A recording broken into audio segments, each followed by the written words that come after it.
प्रधानमंत्री नरेंद्र मोदी ने कोलकाता में आयोजित G20 भ्रष्टाचार निरोधक मंत्री स्तरीय बैठक को वीडियो कॉन्फ्रेंसिंग के माध्यम से संबोधित किया। बैठक के बाद केंद्रीय श्रमिक राज्य मंत्री जितेंद्र सिंह ने इंडिया न्यूज से खास बातचीत की। इस बातचीत में उन्होंने क्या कुछ अहम बातें कही है, वो सुनिए। हमारे साथ पीएमओ राज्य मंत्री डॉक्टर जितेंद्र सिंह हैं। डॉक्टर जितेंद्र सिंह आज महत्वपूर्ण बैठक में हिस्सा ले रहे थे और ख़ास तौर पर ये बैठक इसलिए महत्वपूर्ण है, ख़ास तौर पर भारत के लिए, क्योंकि इस बैठक में जहां जीरो टॉलरेंस जो है करप्शन के प्रति, साथ ही साथ फ्यूगिटिव इकोनॉमिक ऑफेंडर के खिलाफ जोरदार अभियान किस तरह से छेड़ा जाए, किस तरह से इस पर कार्य किया जाए, इसको लेकर G20 की जो बैठक अब से कुछ देर पहले खत्म हुई है। और हमारे साथ डॉक्टर साहब हैं। डॉक्टर साहब, क्या एजेंडा रहा इस बैठक में? नहीं, जैसा कि आप सब जानते हैं कि प्रारंभ से ही प्रधानमंत्री बनने के तुरंत बाद आदरणीय श्री नरेंद्र मोदी जी ने जीरो टॉलरेंस अगेंस्ट करप्शन का आह्वान किया था। और अगर आप पीछे 9-10 वर्ष देखें तो he has walk the talk. जहां देश के भीतर भिन्न भिन्न इस प्रकार के निर्णय लिए गए जिससे कि भ्रष्टाचार पर अंकुश लगाया जाए, चाहे वो डायरेक्ट बेनिफिट ट्रांसफर था, चाहे वो सरकारी नियुक्तियों में इंटरव्यू की प्रथा को समाप्त करना था, इत्यादि इत्यादि। वहाँ साथ ही साथ प्रधानमंत्री जी ने भौगोलिक जो चिंताएं हैं उनको भी ध्यान में रखने का काम किया है इन 8-9 वर्षों में, भले ही वो क्लाइमेट का विषय है, चाहे वो क्लीन एनर्जी का है। और भ्रष्टाचार की दृष्टि से यदि आप देखें तो जो उनकी पहली बैठक थी G20 की, जो उन्होंने संबोधित की थी, वहां उन्होंने ये विषय रखा था कि फ्यूजिटिव इकोनॉमिक ऑफेंडर्स, अर्थात वो लोग जो अपराध करते हैं, चोरी चकारी करते हैं और किसी दूसरे देश में जाकर के पनाह ले लेते हैं जहां पर के कानून भिन्न है, उन्हें लगता है कि वो बच जाएंगे, उसकी चिंता। और जो वो पैसा, वो दौलत किसी देश की उठा करके किसी दूसरी जगह पे रखना, जिसको पार्क करना कहते हैं, ऐसी जगह जो उन्हें लगता है कि ज़्यादा महफूज हो, उसको कैसे रिकवर करना, उसको कैसे रोकना, इन सब विषयों को लेकर के उन्होंने अपनी चिंता व्यक्त की थी G20 के अपनी पहले संबोधन में।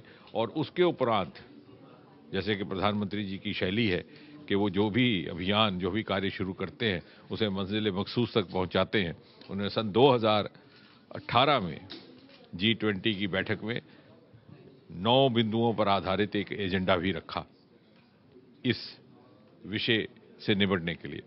और मुझे संतोष है इस बात का कि G20 के तमाम देशों ने तथा अन्य सदस्यों ने इस पर गंभीरता से पालन किया, मंथन किया और इसे आगे बढ़ाने का कार्य किया है। और आज की इस बैठक में उसी को हम अगले पड़ाव तक लेने का काम करने का प्रयास कर रहे हैं। इन 9 पॉइंट एजेंडा के आधार पर आज एक सर्वसम्मति से एक डिक्लेरेशन हुआ जो मुख्य तौर पर 3 पहलुओं पर आधारित है। पहला, कि किस तरह से अंतर्राष्ट्रीय सहयोग के द्वारा हम इस भ्रष्टाचार की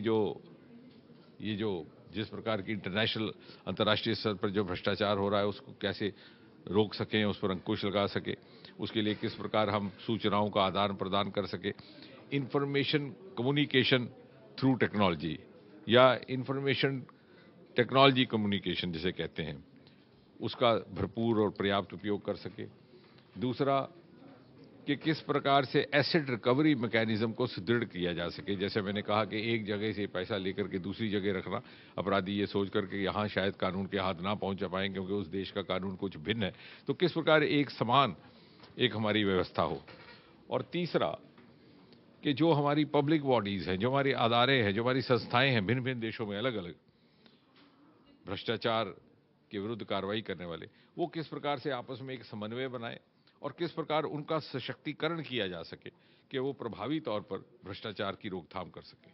जीरो टॉलरेंस कही कि प्रधानमंत्री भी करप्शन के प्रति जीरो टॉलरेंस की बात करते हैं, इसको लेकर क्या सहमति बन पाई इसमें G20? निश्चय ही, और बड़ी संतोषजनक बात है कि भिन्न भिन्न देशों के प्रतिनिधि भले ही कुछ और विषयों को लेकर के अपने अपने विचार हों, लेकिन इस विषय को लेकर सभी एक समान सहमत थे कि जो भारत की ओर से मोदी जी के नेतृत्व में ये जो विषय लिया गया है ये निश्चय ही इसका सामना ज़्यादा या कम मात्रा में दूसरे देशों को भी करना पड़ रहा है, और जो नहीं अभी इससे दो चार हुए उन्हें लग रहा है कि हो सकता है कल भी वो इसका शिकार हो।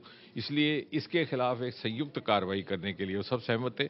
और प्रधानमंत्री जी ने आज सत्र प्रारंभ होने के समय जो अपना भाषण दिया, वीडियो मैसेज, उसमें भी उन्होंने दो महत्वपूर्ण एक्सप्रेशंस का इस्तेमाल किया।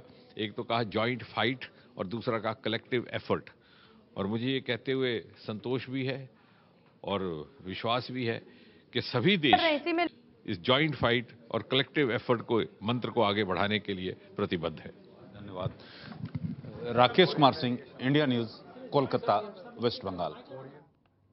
और यहाँ रुकते हैं एक बहुत छोटे से ब्रेक के लिए। ब्रेक के उस पार भी रूबरू करेंगे तमाम खबरों से।